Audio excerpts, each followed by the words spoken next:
तो इस वक्त की बड़ी खबर, भ्रष्टाचार के आरोपों से घिरे केजरीवाल की पार्टी ने ईवीएम पर हमला किया है, ईवीएम पर चोट की है। आज एक दिन के लिए विधानसभा का विशेष सत्र बुलाया गया था। इस विशेष सत्र में उम्मीद की थी कि खुद पे लगे भ्रष्टाचारों पर के आरोपों पर केजरीवाल कुछ कहेंगे, मगर उस पर वो खामोश रहे। विधानसभा के विशेष सत्र में ईवीएम में गड़बड़ी दिखाने के लिए पूरी तैयारी की गई थी, पूरी तैयारी। आम आदमी पार्टी के नेता सौरभ भारद्वाज ने एक ईवीएम के जरिए डेमो करके दिखाया किस तरह सीक्रेट कोड के जरिए ईवीएम में छेड़छाड़ हो सकती है। तो बड़ी बातें क्या थी आज के उनके इस डेमो की। आम आदमी पार्टी ने विधानसभा में, दिल्ली विधानसभा के विशेष सत्र में यह डेमो किया। ईवीएम से छेड़छाड़ करने का यह डेमो उन्होंने दिखाया। एक प्रोटोटाइप मशीन के जरिए सीक्रेट कोड से ईवीएम में छेड़छाड़ हो सकती है। वो सीक्रेट कोड जो हर पार्टी को दिया जाता है। हर पार्टी के लिए यह एक अलग सीक्रेट कोड होता है, जैसे कि आम आदमी पार्टी दावा कर रही है। और उनका यह भी कहना था कि ईवीएम का इस्तेमाल बंद हो। आम आदमी पार्टी जो पंजाब में हार के बाद से यह मुद्दा लगातार उठा रही है। तो चलिए हम आपको दिखाते हैं कि आम आदमी पार्टी नेता और विधायक सौरभ भारद्वाज ने क्या डेमो किया, किस तरह से अपनी बात रखी, वो देखिए। आम आदमी पार्टी को एक वोट डाल रहा हूं। आम आदमी पार्टी को मैंने दूसरा वोट डाला। ठीक इसी तरीके से हाथी को मैंने पहला वोट डाला, हाथी को मैंने दूसरा वोट डाला, कमल निशान को मैंने पहला वोट डाला, कमल निशान को मैंने दूसरा वोट डाला,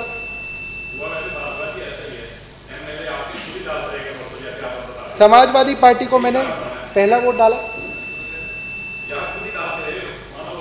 समाजवादी पार्टी को मैंने दूसरा वोट डाला।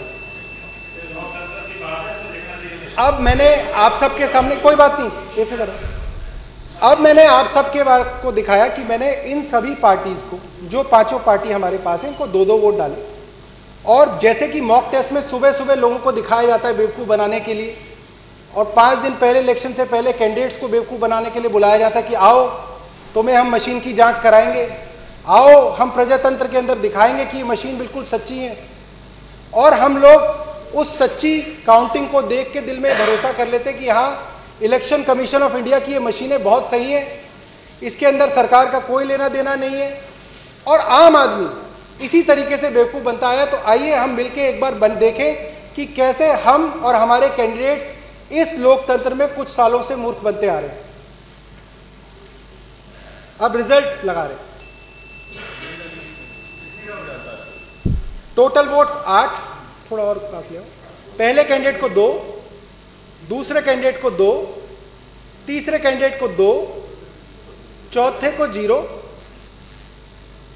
पांचवें को 2, अच्छा नहीं डाले, अच्छा, सातवें को 0, आठवें को 0, नौवें को 0, 10वें को 0, 11वें को 0, 12वें को 0, 13वें को 0, 0, 0, एंड। और अब सुबह के 8 बज गए, असली वाली पोलिंग शुरू हो गई है, जिसके अंदर असली वोटर अब मशीन के पास आएगा और अपनी वोट डालेगा। तो आमतौर पे, ताकि लोगों को कंफ्यूजन ना हो और समझने में आसानी हो, तो हम ये मान लेते हैं कि पहला वोटर आया और उसने ज़्यादातर जैसा होता है उसने झाड़ू पे बटन दबाया। दूसरा वोटर आया, कमरे के अंदर घुसा, प्रिसाइडिंग ऑफिसर ने वोटिंग शुरू करी, दूसरा वोट हाथी पे चला गया। तीसरा वोटर आया, उसने कमल पे वोट डाला। तो अभी तीनों पार्टियों को एक एक वोट। चौथा वोटर आया, उसने हाथ पे बटन दबाया, चारों पार्टियों को एक एक वोट। पांचवा वोटर आया, उसने समाजवादी पार्टी को वोट दिया। तो अब पांचों पार्टियों को हमने कितने कितने वोट दे दिए? एक एक वोट दे दिया। अब हम इन पांचों पार्टियों को एक एक वोट और देंगे ताकि पांचों पार्टियों के दो दो वोट हो जाए। मशीन खोली गई, आम आदमी पार्टी को दूसरा वोट पड़ा। फिर एक वोटर आया, उसने बहुजन समाज पार्टी को वोट दिया, बटन भी दबा, लाइट भी जली, आवाज भी आई, तो वोटर को लगा हाँ मैंने वोट हाथी को दिया, हाथी वाली लाइट जली थी, तो हाथी पे वोट मेरा चला गया। फिर जो तीसरा वोटर आया उसने कमल पे वोट दिया, बटन भी दबा, आवाज भी आई। चौथा वोटर आया, उसने हाथ के निशान पे वोट दबाया, वैसे ही लाइट जली, आवाज आई, हाथ पे दूसरा वोट चला गया। अब ऐसे ही चुनाव के अंदर 10 बज गए, माहौल चुनाव का गर्म हो गया और 10 बजे के आसपास ही बीजेपी का एक कार्यकर्ता वोटर बनके रूम के अंदर आया। प्रिसाइडिंग ऑफिसर ने कहा कि आप वोट डाल लीजिए।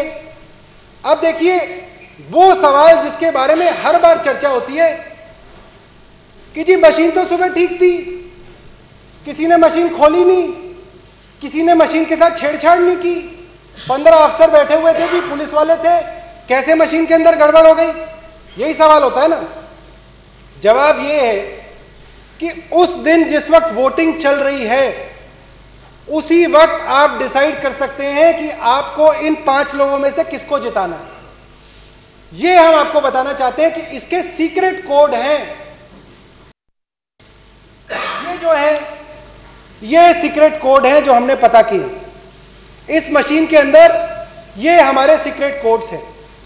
अगर आपको आम आदमी पार्टी को 10 बजे तय कर लिया आपने कि अब आम आदमी पार्टी को जिताना है और जितने भी वोट अब 10 बजे के बाद डलेंगे वो सीधा झाड़ू पे डलेंगे, तो आप ये कोड डालेंगे इसके अंदर 1 2 3 4 1 2।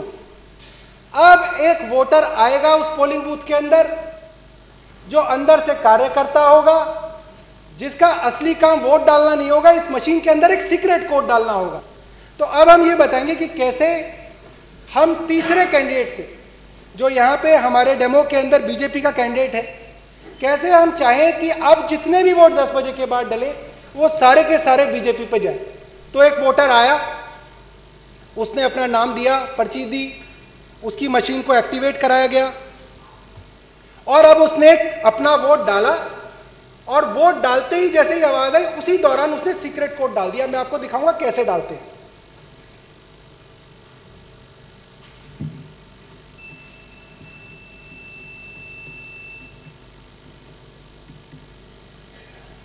अब जब वोट पड़ता है तो आपका जब वोटर वोट डालता है तो उसके चारों तरफ एक गत्ता होता है और उसका हाथ लगभग वहीं पे होता है। लोग सिर्फ आवाज सुनते हैं और सोचते हैं कि पता नहीं इसने क्या किया क्या नहीं किया, या वोट देख रहा है अपनी। जिस वक्त वो आवाज हुई उस गत्ते के पीछे उसने वो सीक्रेट कोड दबा दिया और किसी को कानो कान नहीं पता चला कि कब वो कोड दबा के कमरे से बाहर चला गया। 10 2 3 3 2। अब ये वो मतगणना है जो असली में वोट डाले गए थे, टेंडर्ड वोट्स थे, जो असलियत में वोट इस मशीन के अंदर दाखिल कराने की कोशिश की गई थी। तो अब जब 26 तारीख को वोटिंग की काउंटिंग शुरू होगी तो आपके काउंटिंग एजेंट आएंगे, आपके कैंडिडेट आएंगे, वो दोबारा से अपनी सील को देखेंगे कि जी सील तो ठीक है और उनके सामने काउंटिंग शुरू होगी। तो मैं आपको वो काउंटिंग दिखाता हूं जो आखिरी दिन, काउंटिंग डे वाले दिन जब बक्सा खुलेगा तब किसको कितनी वोट मिलेंगी। तो कैंडिडेट 1 जो है वो आम आदमी पार्टी है, 2 जो है वो बीएसपी है, 3 जो है वो भारतीय जनता पार्टी है, 4 जो है वो कांग्रेस है, 5 जो है वो समाजवादी पार्टी है। इसको अब ध्यान से दिखाना है अपने को। अब मैं रिजल्ट दबा रहा हूं। टोटल वोट 19, पहले कैंडिडेट को 2, दूसरे को 2, तीसरे को 11, मुबारक हो सिरसा जी, चौथे को 2, पांचवें को 2, छठे को 0, सातवें को 0, आठवें को 0, नौवें को 0। अब ढोल आ गए, सिरसा जी और जगदीश जी नाच रहे, जीत गए। तो यहां भ्रष्टाचार के जो तमाम आरोप लगे थे उस पर कुछ न कहकर ईवीएम को लेकर आज अपनी बात कही। ये है एबीपी न्यूज, आपको रखे आगे।